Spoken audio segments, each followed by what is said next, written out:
विद्यार्थी मित्रांनो, पालकांनो, मी डॉक्टर देवश्री महाजन तुमचं पुन्हा एकदा माऊली करिअर काउन्सिलिंग तर्फे आमच्या यूट्यूब चॅनलला स्वागत करते। आपण ऑलरेडी पार्ट 1 मध्ये जे बाकीचे कॉलेजेस आहे 11 कॉलेजेस आपण डिस्कस केले होते आणि या व्हिडिओमध्ये आपण उरलेले 6 कॉलेजेस जे ते डिस्कस करणार आहोत। आणि मी फर्स्ट व्हिडिओमध्ये तुम्हाला ऑलरेडी सर्व जे डिटेल्स आहे A to Z ते सर्व सांगितलेले आहे, म्हणून आपण त्यात एवढा टाइम वेस्ट न करता डायरेक्ट आपला जो व्हिडिओ आहे ऑन टू द पॉइंट आपण बोलूया या व्हिडिओमध्ये। आणि ऑलरेडी पेड काउन्सिलिंग बद्दल पण मी तुम्हाला फर्स्ट पार्ट मध्ये सांगितलं होतं। परत मी एकदा सांगून देते की जर तुम्हाला पेड काउन्सिलिंग घ्यायची असेल राउंड 2 साठी for MBBS BDS BMS BHMS तर तुम्ही या नंबरला नक्की कॉन्टॅक्ट करू शकता। इट्स 8275518480 आणि तुम्ही सबस्क्राइब केलं असेल पण जर तुम्ही नसेल केलं तर नक्की सबस्क्राइब करा, बेल आयकॉनला क्लिक करा, त्यात तुम्हाला सर्व जे नोटिफिकेशन्स आहेत तुमच्या नोटिफिकेशन बार मध्ये भेटत जातील।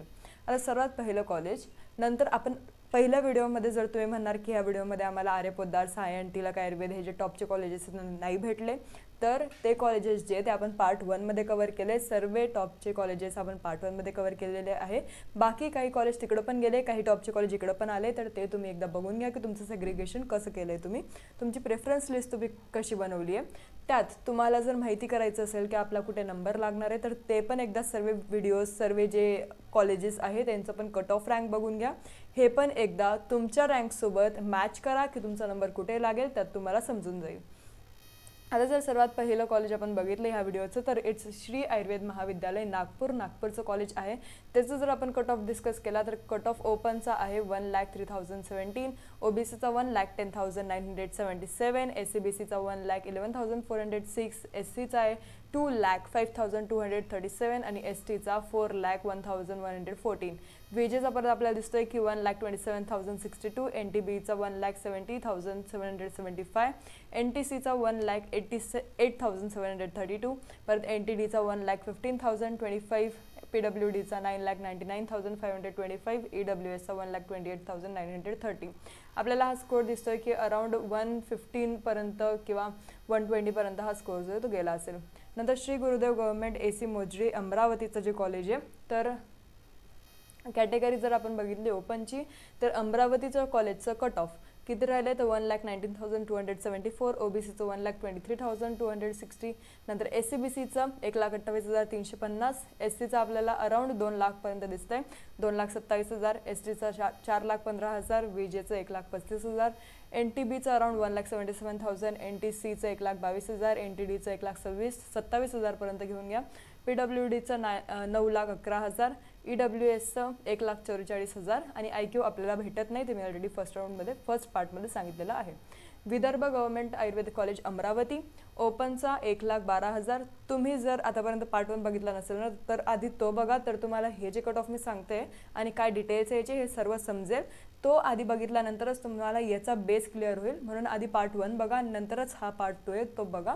मी ऑलरेडी प्लेलिस्टमध्ये ॲड केलेला आहे, याच्यात तुम्हाला वरती पार्ट 1 दिसून जाईल आणि नंतर तुम्हाला पार्ट 2 दिसेल। याच्यानंतर आपण प्रायव्हेटचे पण जे कॉलेजेस आहे ते सर्व प्रायव्हेटचे कॉलेजेस या सिरीजमध्ये कंप्लीट करणार आहे। पूर्ण प्लेलिस्टमध्ये तुम्हाला हे थोडे 2-3 दिवसात सर्व जी पूर्ण प्लेलिस्ट आहे ती अपडेटेड दिसेल प्रायव्हेट कॉलेजेस सोबत पण, म्हणून आधी पार्ट 1 बघा, तिथे तुम्हाला सर्व बेस क्लिअर होईल आणि नंतर हा पार्ट बघा, म्हणजे तुम्हाला सर्व गोष्टी आहे जे इन डिटेल क्लिअर होतील।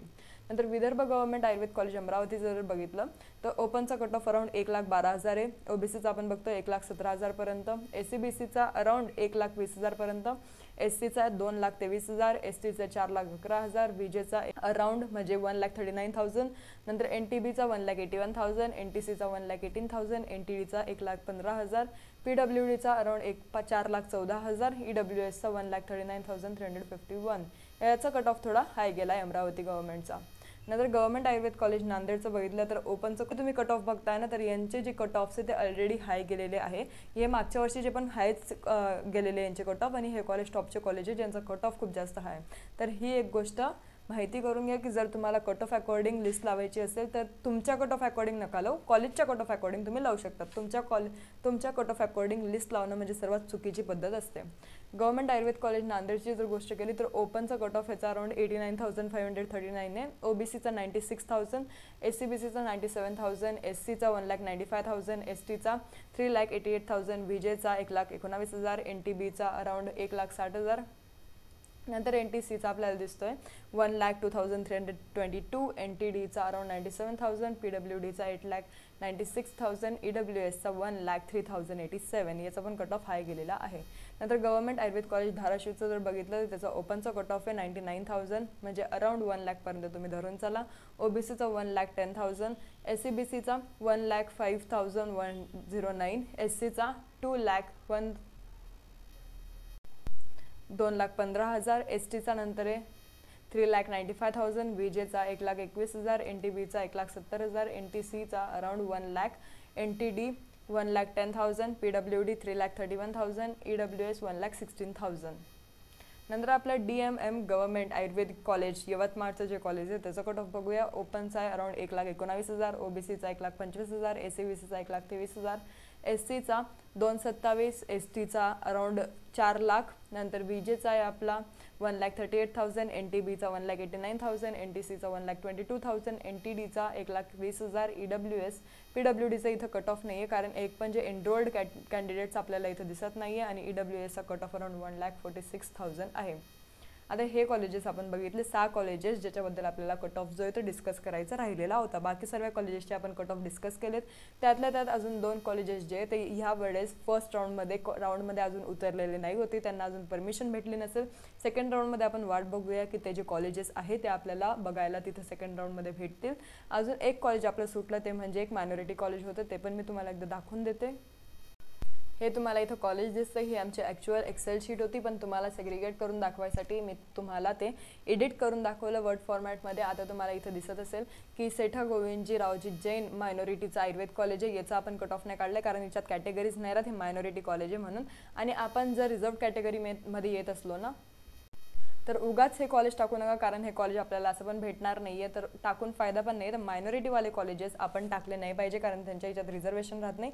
ते फक्त जर जैन मायनॉरिटी राहिली तर फक्त जैन लोकांसाठी अवेलेबल राहतं आणि जर मुस्लिम मायनॉरिटी राहिली तर फक्त मुस्लिमवाल्यांकडे ज्यांच्याकडे मायनॉरिटी आहेत ते लोक तिथं ॲडमिशन घेऊ शकतात. बाकी आपल्यासारखे लोक तिथं ॲडमिशन घेऊ शकत नाही ज्यांची काही मायनॉरिटी नाही आहे. आपण बाकी सर्व कॉलेजेसमध्ये रिझर्व कोटामध्ये ॲडमिशन जे ते घेऊ शकतो. जर तुम्हाला अजून काही पण शंका असल्या तुम्ही नक्की कमेंट सेक्शनमध्ये कमेंट करा. नेक्स्ट आपला पार्ट 3 जो राहणार आहे तो प्रायव्हेट कॉलेजेसवर राहणारे टॉप 10 प्रायव्हेट कॉलेजेसचा काय कट ऑफ राहिलेला आहे त्यावर आपण डिस्कस करूया आणि नंतर आपली जी सिरीज आहे ती तशीच कंटिन्यू राहील पार्ट 10 पर्यंत. तर नक्की ही पूर्ण बघा तर तुम्हाला सर्व ज्या गोष्टी आहेत ते राऊंड 2 पर्यंत तर सर्वच क्लिअर होऊन जातील. धन्यवाद.